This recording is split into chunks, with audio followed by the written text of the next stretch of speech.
So here's what happened. For many years in Nigeria, one woman stood at the very top of the banking world. Her name was Cecilia Ibru. She was powerful, she was respected, and she was feared. She controlled one of Nigeria's biggest and most trusted banks. To many Nigerians, she represented success, a woman who had made it. But behind the success, behind the awards, behind the smiling photograph, there was one of the largest financial scandals in Nigerian history. Cecilia Ibru was not an ordinary banker. She was educated, confident, and extremely ambitious. At a time when very few women had power in Nigeria's banking sector, she broke through and rose to the top. She became the managing director and chief executive officer of Oceanic Bank. That position gave her enormous control. Oceanic Bank was not small. Nigerians trusted it with their money. Under her leadership, the bank grew very fast. Branches opened everywhere. Advertisements flooded the media. Oceanic Bank became a household name. Inside the bank, her word was final. To staff, she was untouchable. To the public, she was a star.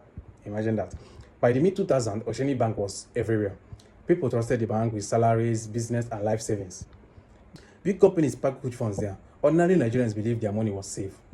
The bank expanded aggressively. Big loans, big projects, and big promises. But beneath the growth was a serious problem. Many of the loans were bad loans. Loans approved without proper checks. Loans with weak or fake collateral. Loans that should never have been approved. And when investigators later looked closely, many of those loans led back to companies connected to Cecilia Ibru herself. This was not street crime, this was a corporate crime. Money was moved through shell companies, family league businesses, and companies secretly controlled by insiders. On paper, everything looked clean.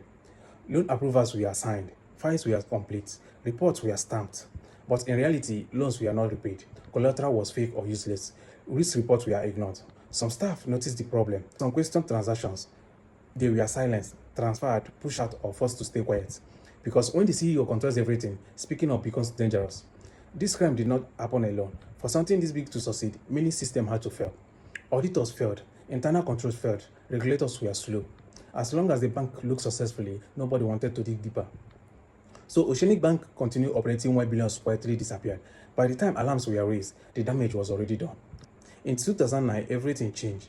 Nigerian Central Bank stepped in under Sanusi Lamido Sanisu. Major Nigerian banks were audited. What they found shocked the nation.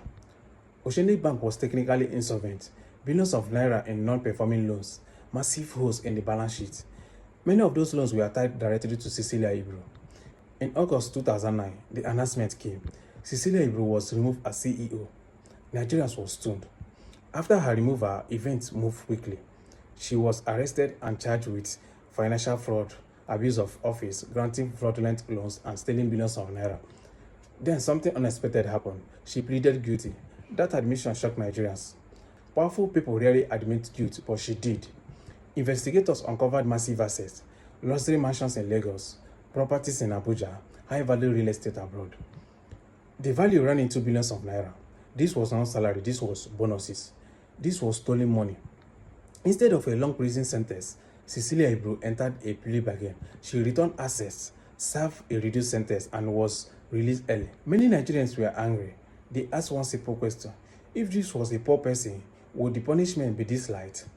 Cecilia Ibru fell, but the system that allowed her to rise still exists, and this is the real crime.